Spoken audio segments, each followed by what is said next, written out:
Welcome to CSIS Online.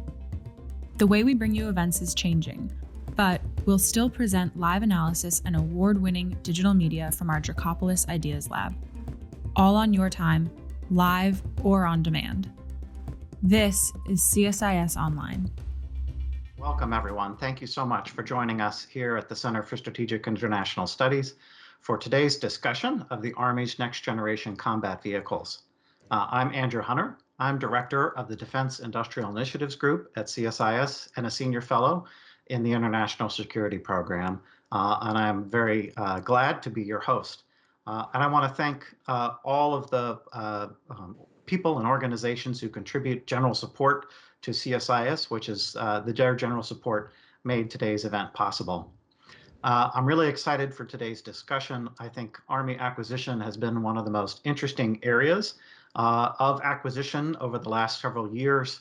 The creation of Army Futures Command, the organization of the cross-functional teams within the Army, which brought together all the actors who have been working together across the acquisition budget and requirements, parts of the acquisition process to deliver new capability to soldiers in the field has been something that has been very exciting to see for me personally and to watch. And I'm very excited to have join me today Major General Ross Coffman, who is director of the Next Generation Combat Vehicles cross-functional team within Army Futures Command. General Coffman, I'm going to briefly introduce him, and then we'll turn it over to him to give remarks. He is a career Army officer with an impressive list of commands and also, I should say, degrees. And in the academic sphere, he's done it all. And most recently, before taking his current job, he served as Deputy Commanding General for Maneuver in the 1st Infantry Division. So he brings true operational expertise as well as a deep understanding of the acquisition process and developing capabilities to the job. I'm going to turn it over to Major General Coffman for some initial remarks. He and I will then have a little dialogue back and forth, and then we will conclude, as we usually do at CSIS, with questions from the audience. I would draw your attention to the Q&A link, which is a button labeled Ask Live Questions here on our event page. Please click on that. If you have a question, submit it. We really want to get your question into the discussion. And without any further ado, General Coffman, over to you. Thank you so much, Andrew. And I echo your comments. Thank you to everyone that put this together. The response has been absolutely amazing, and actually watching this kind of blossom on social media as well. And so there's really been a big footprint, and that goes out to CSIS and the support staff there, so I appreciate it. I'm here to talk about next generation combat vehicles, armored forces, and really where do they fit into the Indo-Pacific region. So we're going to talk about that. But before we get into there, look, you get one Army. Right? 1775, 1 year before we had a nation, we had an Army. And you get one. And we have a couple rules. One of them is we don't play home games. And number two, we have to be globally responsive. And if you look at the force ratio, if you look at who we could fight in the world, God forbid, but if we did have to fight someone, who would it be? Almost every possible opposition outnumbers us. So we fight outnumbered. And that varies, whether you're fighting in the east, in the west, in the north, and the south, it varies to some degree. But many people think, okay, well, you're an armor officer, you grew up on tanks, Bradleys, Strikers, you're kind of a European asset. And while Russia, if you're reading the news, Russia is a concern. It is a regional concern. And the fact that they have proclaimed that in 2022, they're going to field the T-14 Armata tank and are claiming it's the most exceptional, best killing system on the planet in FY22, that would say, all right, well, NGCV, you must be focused solely on that. And that's not true. We have to be able to fight worldwide, and and the Secretary of Defense, President have told us that our pacing threat does not lie in Europe, it lies in Asia. And that pacing threat is China, who is also modernizing. It was 2012 when the Chinese leadership from their armed forces came to a military post here in the United States. And they observed what we were capable of doing. And they were shocked. I saw it in their eyes. They didn't believe it, our capability. And I think deep down, that put a fear in them that they had to modernize. Chinese had to modernize their army. They had to at least maintain pace with us. And the wars that we fought in the Middle East gave them time to catch up. So we're going to talk about China today in the Indo-Pacific region. And, as our pacing threat, we're in competition today. It used to be that China was a regional threat. And they're not only regional any longer. They are competing with us globally. They are a pacing threat. They're using their whole of government 24 hours a day, 7 days a week, 365 across diplomatic, information, military, and economic. They're competing with us globally. And while they're still a monumental threat regionally, any belief that China would self-limit in conflict, to me, is short-sighted. They wouldn't self-limit to the South China Sea. They wouldn't self-limit to the Taiwanese Strait. If during competition, they're competing globally, you can trust that in conflict, they will fight globally. They're going to use every arrow in their quiver. And if you read the news, also, the head uniformed soldier in China, the chairman of China's Central Military Commission, stated that war with the United States is inevitable. It's the first time China has made that statement publicly. It's inevitable. And if you're the head uniformed general in the Chinese military and you say it's inevitable, what does that mean? Well, I think that means that you're willing to strike first. Because if it's inevitable, why would you wait for your adversary to strike first? So does that happen in the South China Sea or Taiwanese Straits? I don't know. That's where we risk miscalculation, misinterpretation of actions, for sure. But every scenario, whether it starts there or elsewhere, it will go global fast, faster than wildfire. You'll go from the South China Sea to the Arctic overnight, to Africa. This is a global situation that we would be dealing with. China has a long history of fighting on their periphery. They use armored vehicles every time. So if you look at what has happened with India recently, armored vehicles. South China Sea and Taiwanese Straits are only about 5 degrees of their periphery. So what do?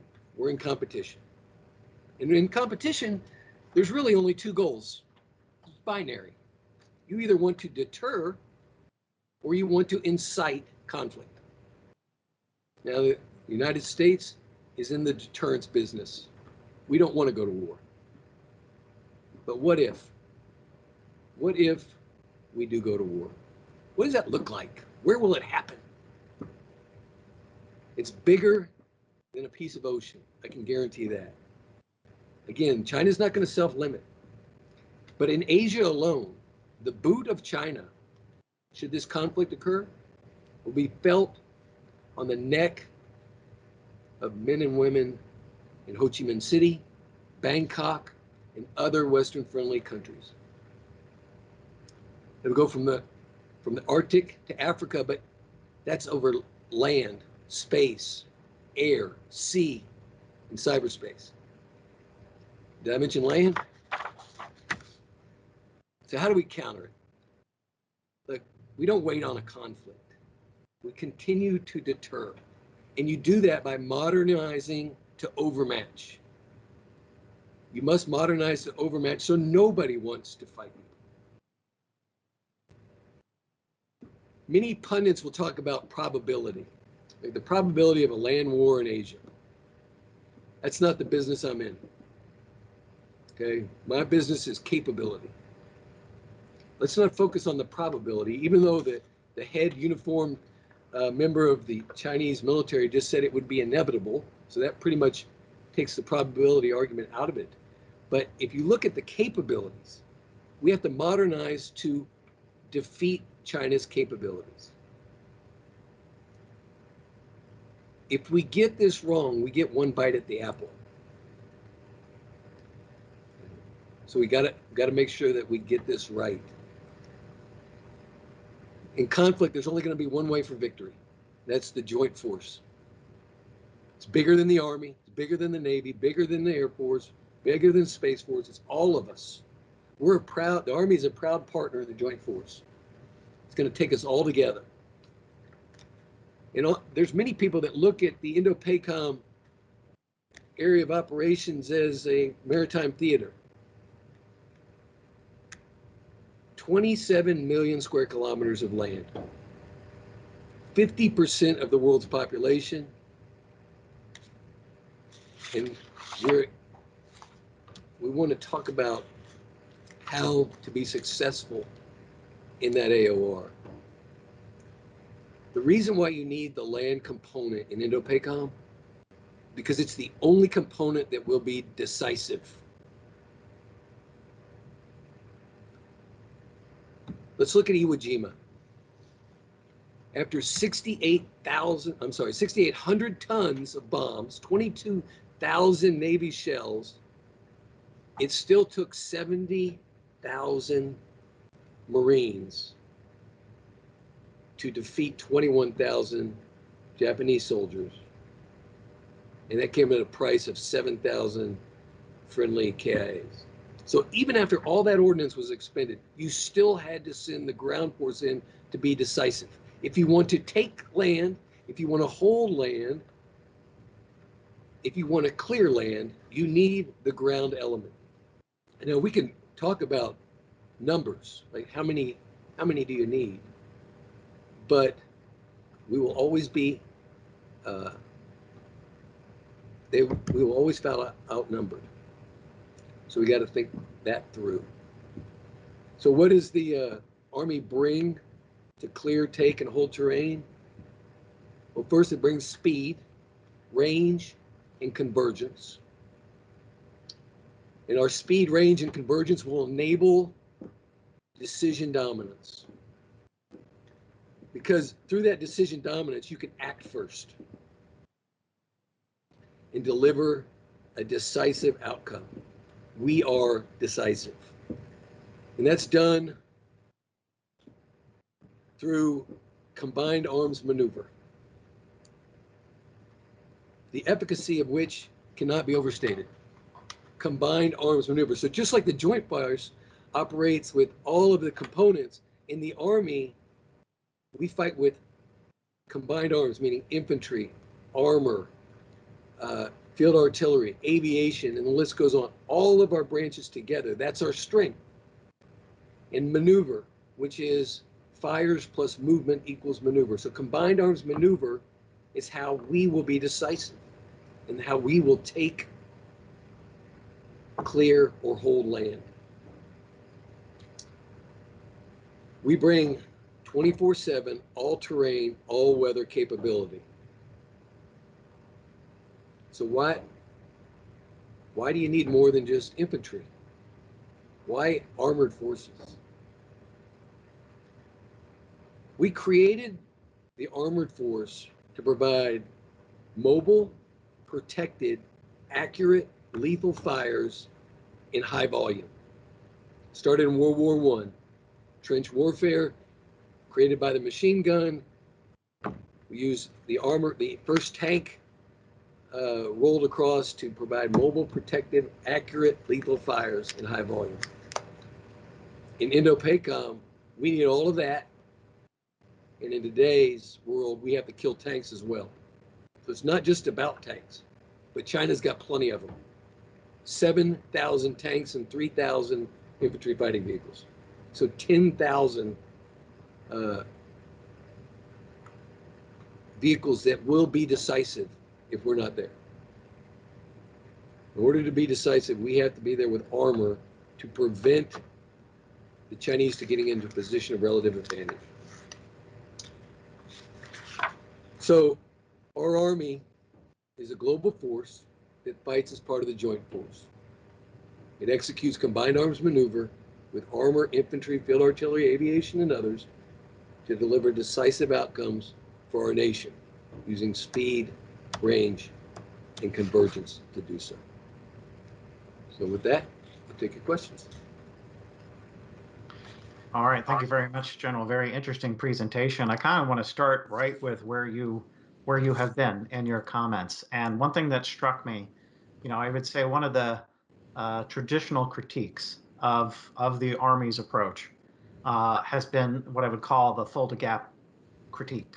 The critique that the Army has been overly focused and overly organized around kind of a single set scenario of what the operational challenge was going to be, and probably optimized to defeat that challenge. But the claim is made that's no longer the challenge, and so then sub-optimized towards the challenges of today. What I hear you saying that I think is really interesting is you're saying in many ways exactly the opposite of what some would say is the classic case for land power. You're saying that conflict essentially can happen anywhere, that it's not just not going to be the Fulda Gap, that it is inherently unpredictable, but it is predictable that it will happen in a regime potentially not of our expectation or of our choosing, even if we may know who we think the opponent could be, that conflict will rear up in unexpected places, but that it will happen on land.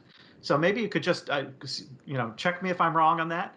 It seems to me you're really coming at this from almost the opposite end of the spectrum from the traditional argument over how the Army organizes for conflict on land. So thanks, Andrew. We don't know where, and we don't know when. The only thing we can guarantee is if you picked a spot, it'd be wrong. But it's helpful for the armed forces to pick a spot to focus on, because then that can be applied to different scenarios. So if, for instance, when the Army went through a readiness drill a couple years ago in preparation as things with North Korea were really heating up. And that had benefits not only if we were called to go there, but the readiness of your armed forces increasing is good no matter where you apply it. And look, I think that anyone that would go to war with the United States would be foolish. But the world is full of fools. And one miscalculation, and we just got to be ready, no matter where it is or when. And, let me ask you on this, because you talked about the volume of armored capability that China can bring to the table and the need to confront that. Obviously, there's a lot of folks out there who argue that, yes, but, why don't we confront it with capabilities other than our own armor? A lot of folks have pointed to the conflict in, Armenia and Azerbaijan, where there's been use of drones and other things. So, which has had an impact. How do you see that playing into the picture you're describing? Are those asymmetric capabilities necessary but not sufficient? Are they the answer? How do you see that? I think that they're all additive. So if you start with a F-150 pickup truck and put a drone on it, well, you're very susceptible. That F-150 can be destroyed with a 9mm pistol.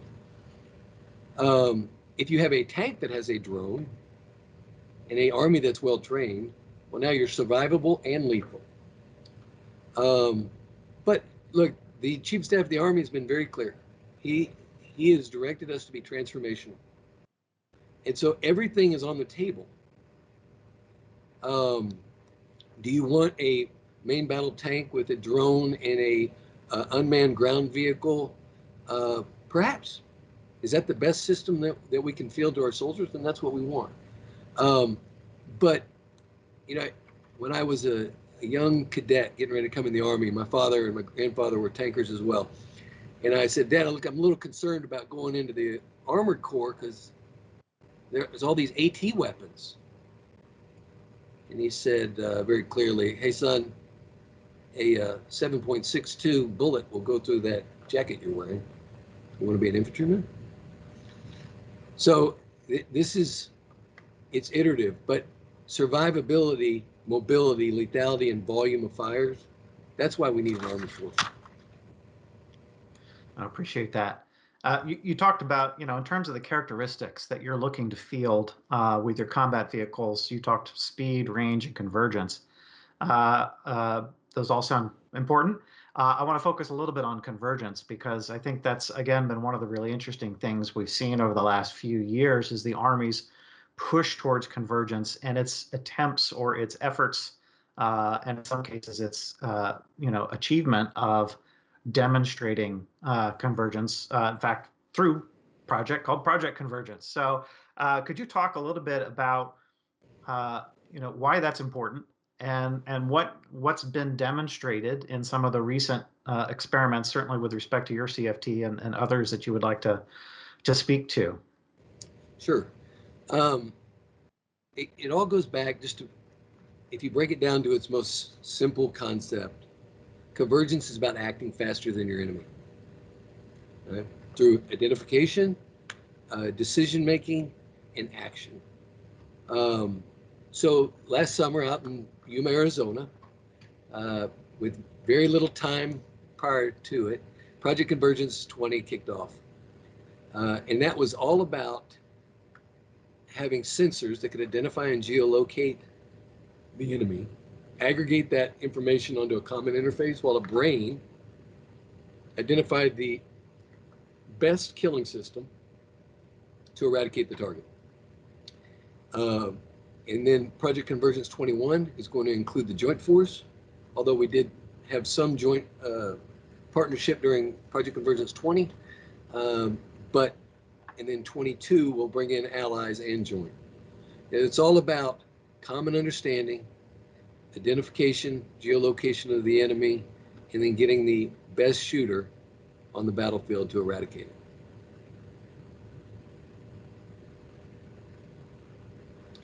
I think you're muted, Andrew. Thanks. Apologies for that. Are there, in terms of the upcoming project conversion, you talked about, adding in more joint capabilities into that. Are there specific things that you think are top of your list to demonstrate in the upcoming convergence exercises? Yeah, absolutely. So this is really, it's a total Army approach. So Joint Modernization Command is running Project Convergence 21 out of El Paso, Texas. Got all the cross-functional teams, CCDC, the Combat Capabilities Development Center. It's just absolutely a Herculean effort. But this is the synchronization of air, ground, Navy. There's a ship in the desert, as they call it. So we can roll in all the joint community with the Marines, the Air Force, everyone together so that we're passing targets back and forth to the best shooter. So all sensors to the best shooter in the right command post. And when you start talking the technologies, you're talking long-range precision fires, next generation goggles, next generation weapons, new helicopter, new UAVs, a new network. So everything that Army Futures Command is working on will be focused there. But really, the coin of the realm is something called Firestorm. And Firestorm is that brain that takes the inputted data and then delivers a tasking solution to the ideal shooter on the battlefield. You know, we have an audience question I want to work in here just because it's exactly on the thread that we're talking about, which is the issue of how do you apply the ideas, the concept of operations that seems to be developing through these Project Convergence demonstrations into the RFPs, the things that you've put on the street for some of the combat vehicle systems that you're looking to develop and acquire. The specific question received from the audience was on OMFV, but I think the same question could apply probably to some of your other efforts. How do you apply those lessons in kind of describing a ConOps or thinking through what you were able to put in then to what you share with industry for them to submit proposals against? Absolutely. So all of the technology that is part of Project Convergence is really, I mean, this is scientists and engineers in the dirt with soldiers. So it is pushing the envelope of what is possible.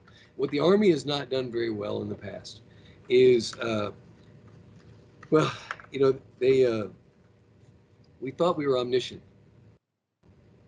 And so we would, right at the beginning of a program, you would say, all right, these are all the requirements, and in 7 years, I want you to deliver these requirements to our soldiers, and that we would understand exactly what was needed 7 years from now, or what was even possible.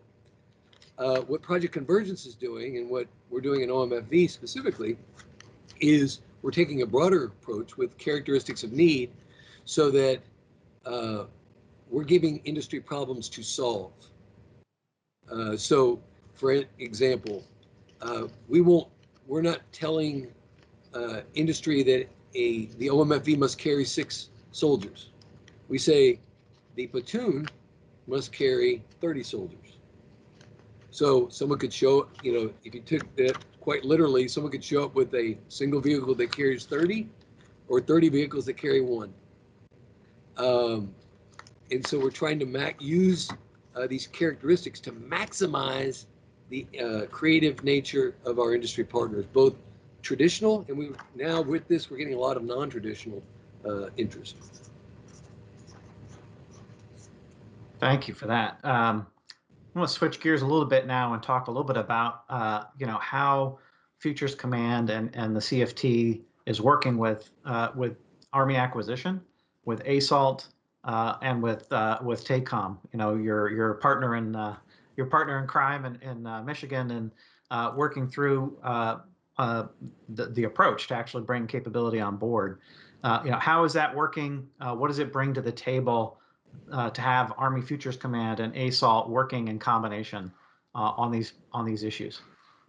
So let's look how it used to be, Andrew. It was the requirements would be written in Fort Benning, Georgia, and then that would make its way up to the Chief of Staff of the Army. Chief of Staff of the Army would slap the table and say, yes, these requirements are good to go. And then it would be handed over to ASALT and the PEO, PM shops. And then 7 years later, they'd show up and say, here it is. And I'm positioned in Warren, Michigan, because I can look out my window and see where the PEO is, where TACOM, I'm in the same building as TACOM, and across the way I can see our Science and Technology arm. And then we also have Army Contracting Command here. So you got everyone that you need in a 1 mile by 1 mile square here in Warren, Michigan. It's absolutely paramount that we're co-located. I mean, it's easy to say that, with today's technology, we can have Zoom meetings, and we can have MS Teams, etc. But ask any new hire in your organization and mine what the culture is of that organization, they'll get it wrong, guaranteed. Because all politics are local, they say, and it's hard to build culture over a video camera. Mhm. So I'm in the right position. I'm in a position where the PEO can walk down the hall and say, that's really a stupid idea, right? Which may not have gone over an email. Like that what you want to do is not going to work. And I can walk down and say, hey, listen, I think I have a recommendation on the schedule. And we have our lanes, but we are supported and supporting at the same time. And it seems certainly the case in the last couple of years, particularly with the Army, the tool set of acquisition has opened up. The aperture has opened up. We see a lot more prototyping happening. We see other transaction authority agreements, coming on strong as an alternative to traditional FAR-based contracts. What has that allowed you, from your perspective? What has that allowed you to do as head of the director of the CFT that you might not have been able to do previously? Yeah, Congress really came through with that. The congressional language, it was absolutely spot on, very, very helpful. To quote the great philosopher Ricky Bobby, I want to go fast. And that's what it's allowing us to do, is actually prototype in a 5-year period. Those authorities are just allowing the PEOs to really get their teeth into these programs and move as fast as possible. So it's a huge, huge thing. And I think that, the OTAs, we're using OTAs for the robotic combat vehicles. We've ordered 4 lights and 4 mediums. That's gone extremely well. The mobile protected firepower, we think light tank, that's a middle tier MTA 804 authority, and the OMFV is also a middle tier authority as well. So Congress gave us the tools and we're using it. And now that combined with what we're doing differently with characteristics, not locking in a requirement until we have to, using modeling and simulation versus bending metal. The Army is a learning organization. Takes us sometimes a little longer to learn than others, but we absolutely are using what the authorities Congress has given us to our advantage. Well, you've definitely given me a talking point because, Will Roper, the former Air Force acquisition executive, was fond of citing Formula One racing as an inspiration, and now you've added NASCAR to the mix as the Army answer to that. So that seems significant. I'm going to ask like one more kind of topic area, and then I'm going to get to audience questions because they are literally pouring in, and I want to leave some time for that. But just on the relationship with industry, I think it's notable that there's been a lot of back and forth with industry. Combat vehicles, maybe it's not always pretty, but there's been, I think there's been evidence that the inputs coming from industry have caused the Army to change course upon occasion, and they've responded to them. You haven't just tried to plow ahead, as you said, with the plan that seemed like it made sense, from the Army's omniscient perspective of the past. So, what do you think has been important about that back and forth with industry? What have you done to try and maximize it and to get the most you can out of it? And what do you see as the outcome of that, the benefit of it? So the rule on our team is, if industry wants to talk, the answer is yes. And this has been, to be frank, this has been a lot to manage for the government. We were a small team, 30 people. And that goes it's beyond industry. It's academia. It's anyone with really a good idea. And listen, we've gotten some people that have brought stuff with us that I'm almost positive had tinfoil hats on. Okay. But the reality is that our industry partners, all their comments are absolutely helpful. Okay, whether it's a small company or a big OEM, we engage with them constantly. Extremely helpful, because we're doing things like we're handing out draft versions of our documents, which, that way you have a lot of eyes on it. And you don't want to work for a year on a document only to publish it and someone says, well, page 7 doesn't match page 8, or this is what this is doing to us. You're going to actually cost us more money accidentally because you don't see this gap in your plan. So that's been really good. I think the academia and industry feedback we're getting is just really, it's invaluable. And we started something called modernization in the Motor City.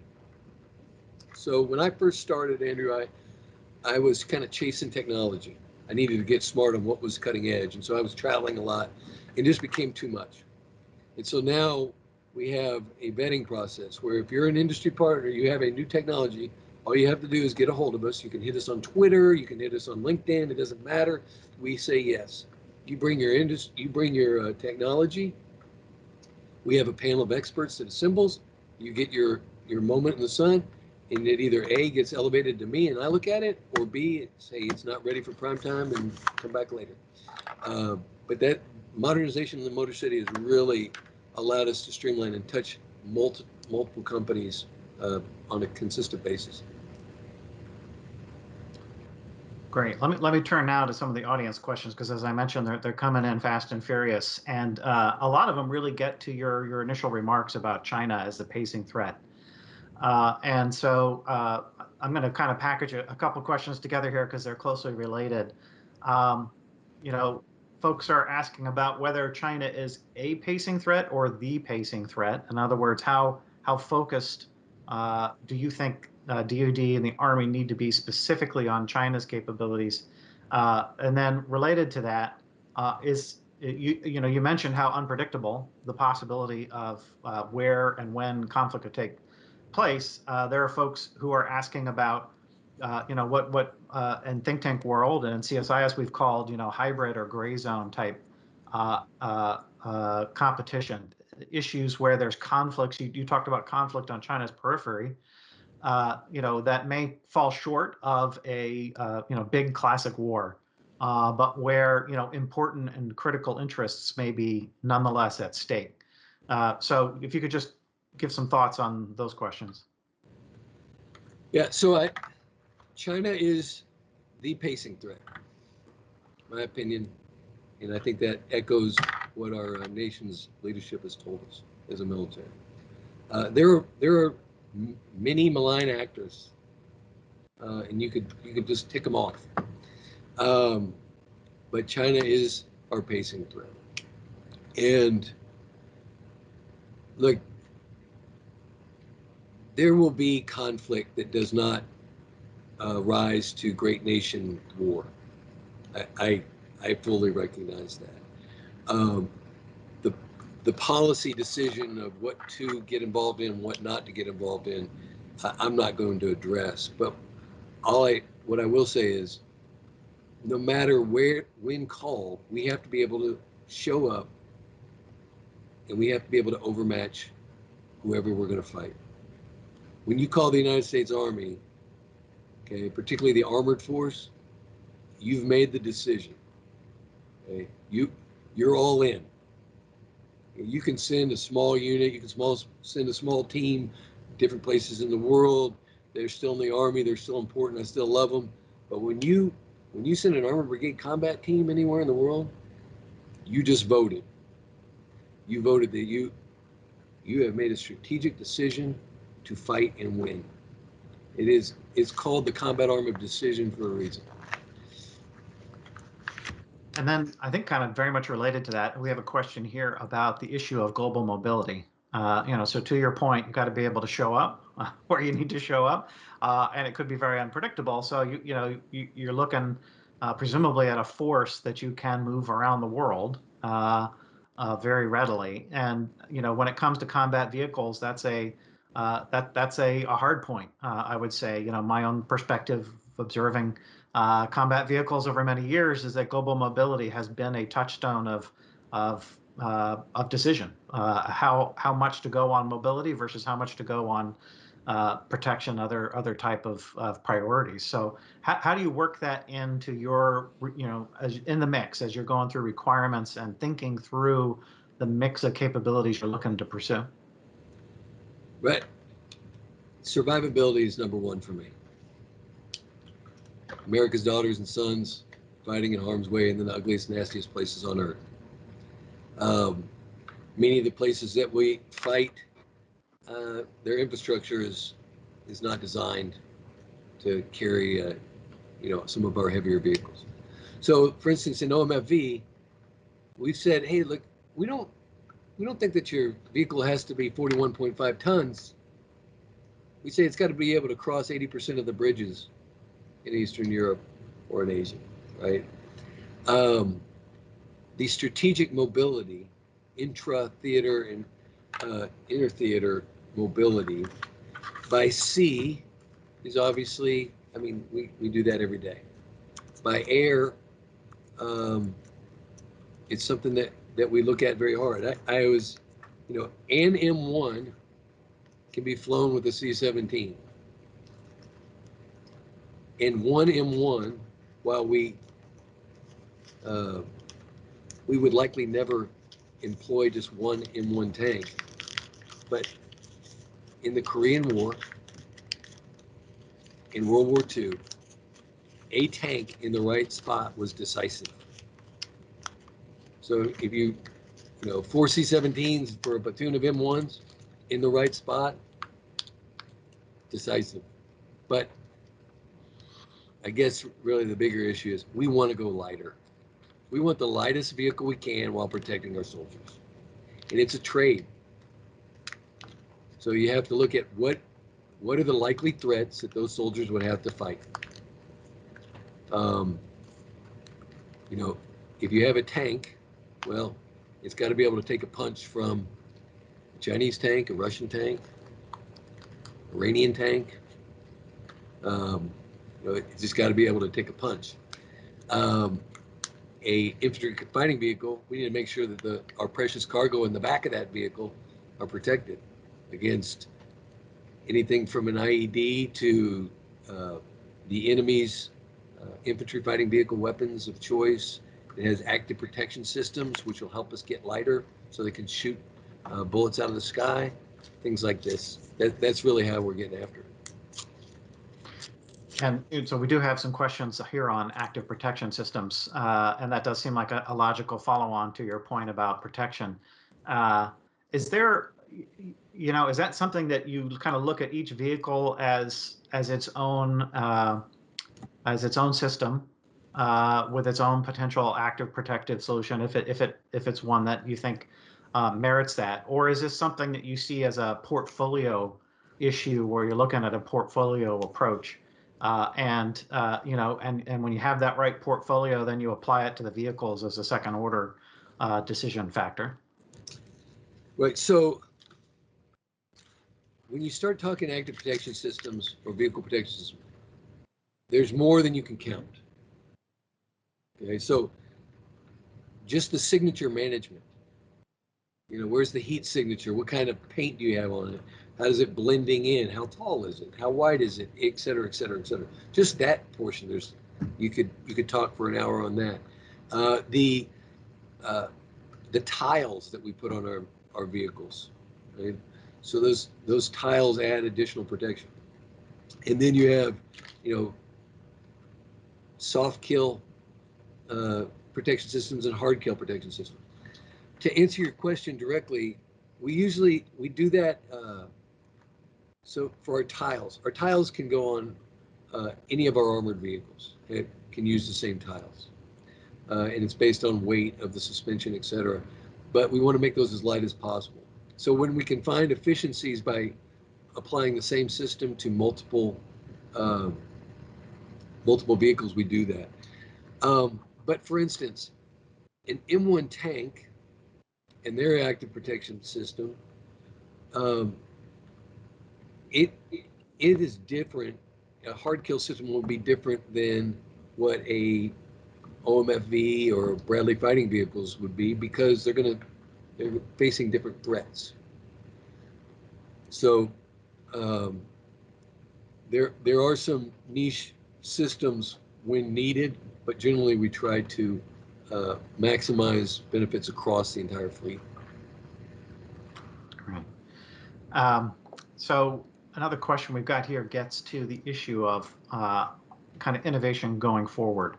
And the questioner makes the point about how troops on the ground often come up with unanticipated uses and unanticipated ways of combining gear to solve problems that the material developer back in the States, the manufacturing line maybe didn't think about or didn't anticipate.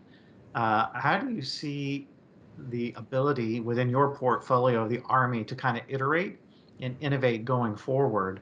And as we're kind of been in a heavy prototyping stage over the last several years, as you start to get gear into the hands of operational forces, kind of bringing that feedback from the field into how you manage the existing systems and how you think about developing future systems. So our mantra is soldiers must touch the equipment. Right? Soldiers have to touch the equipment before it goes further. So we have soldier touch points constantly. Some of those are, I'll use our robotic effort. We have virtual soldier touch points where, and that doesn't mean that it's over a camera, they're actually learning how to fight and use them in a computer simulated game. We have operator trainers where they can get in and maneuver the robots. These happen once a quarter.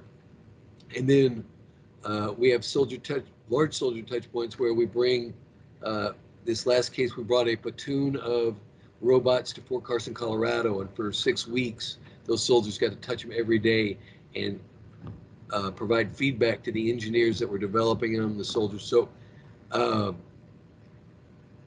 without those soldier touch points, we fully understand that we would not be serving our customer, which is the American fighting women and men that we needed to get this in the hands of.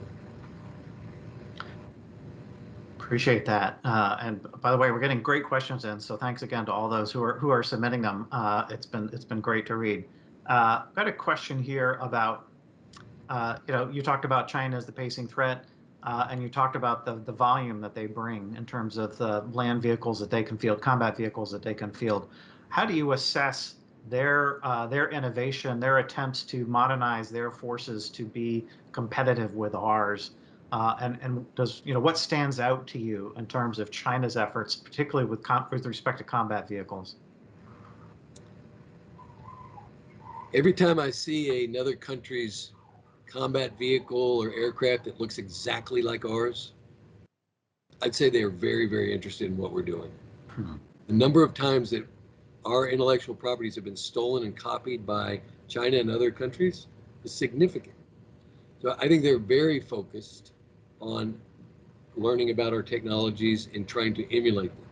What they don't have, and they never will have, is the professional women and men of our armed forces in our ability to fight as a joint force and a combined arms team for maneuver. That's what our advantage is. That combined with our modernization efforts is what makes us the best military in the world. All right, I think I've got two more good questions subject to those that might still come in.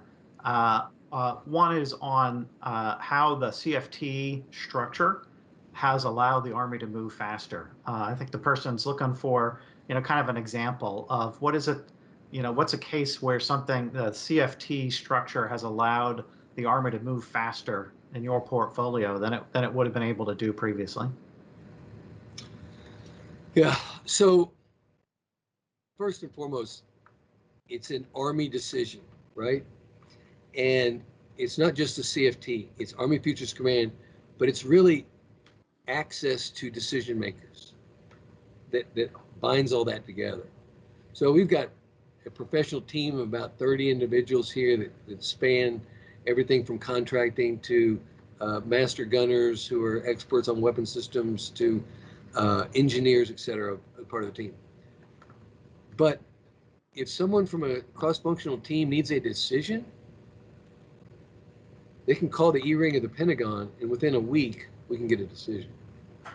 So it's a total Army approach and the commitment of the Army leadership to make decisions fast and go as fast as possible that is really enabling it. The fact that I'm I'm sitting here in Detroit, Michigan, and the proximity to the science technology community, et cetera, it is allowing us to go, I think, faster than ever before, because you don't have the telephone game.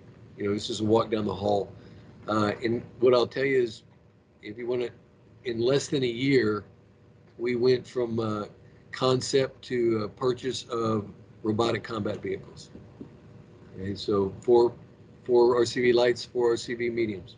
Money, decision, money, delivery. We've got the lights already. We got the first of 4 mediums, and the other 3 will show up next month. But it's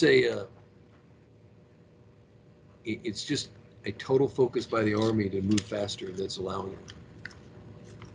Well, and I'd like to kind of dwell on delivery with the last question or two. You know, so there's a tremendous amount going on, development, a lot of really exciting developments. Then the question is, but what about fielding? What about putting it actually, you know, deploying, you know, in a position to deploy in the hands of operational forces? We did get a question here about AMP-V and whether what's your assessment of where AMP-V is right now with deliveries and with quality as something that's actually being fielded? Yeah. So with AMP-V, the government has received 20 AMP-Vs, and that includes all 5 variants. The quality of those that we've received and accepted, good to go. It's going to be the workhorse of the Armored Brigade Combat Team, not fancy, just tough. You know, no one when they were 7 years old ever said, when I grow up, I want to be in an AMP-V. But look, these things are absolutely paramount to the success and allow us to keep pace with the killing systems. You know, the 113s it's replacing are 60 years old, forever. So I'm pretty happy with that. Now, look, COVID didn't help any of these systems. So there's been COVID problems, but I think all that's behind us, and all the programs are moving forward. So I'm pretty optimistic. And then maybe just a broad question at the end on that topic of fielding capability. As I said, you know, I think it's been really notable, and I give a lot of credit to Army Futures Command, to the CFT process, and to Army Acquisition with all of the explosion of capabilities that have been prototyped, demonstrated, developed, brought to the fore in the last several years. And I think a lot of folks feel like, okay, so how do we get more of that capability into the hands of operators? How do we field? How do we either pick a few winners to field, because maybe we need to pick some winners to field whilst continuing to iterate and innovate and develop at the same time, or you know, maybe there's more of a, you know, leverage more of that rapid fielding capability that Congress has provided to move into production. But how do you see that developing, and what's the time frame that what we ought to expect for fielding some of these things? Right. So everyone, you know, by the last National Defense Strategy, you know, by 2028, and that's fast. Like, in this world of procurement, what I learned when I came up here 3 years ago, like 2028, that's lightning quick. And like we can go as fast as the technology and you know, the money allows, frankly. But look, Congress has been really good to the Army on providing the funding necessary to get these systems. I think we're not standing at the bottom of the precipice here. I think we are scaling the precipice as an Army, and we will get the equipment in the hands of our soldiers. But this is, you know, this isn't something that, particularly in my portfolio, there's no one else in Detroit that says, wow, I really want to buy a new tank, right? Or they may want to, but they can't, right? I mean, we don't sell a lot of tanks in Topeka, Kansas. right? It's the military. So we're developing these technologies, and we're working to make sure that we get the new technologies in the hands of our soldiers. But this isn't like, there's lots of work in helicopters or rifles. But when you talk vehicles, only armies have infantry fighting vehicles, and so that I think we're moving very rapid compared to the way the Army has done so before. I appreciate that. General, I think we've really tackled a good number, and the bulk of the audience questions. It's been a great discussion. Are there any final thoughts that you want to leave our audience with before we sign off? No, I just reiterate kind of how I started it, and that's, look, it's a global army. We have to be ready to fight anywhere in the world. China's our pacing threat, and we're going to bring speed, range, and decisiveness so that we can have decision dominance anywhere in the world and be victorious. So I really appreciate the time, Andrew. All right. Well, thank you very much. Thanks to our audience for joining us. And I look forward to continuing the dialogue with you in the future. Thanks.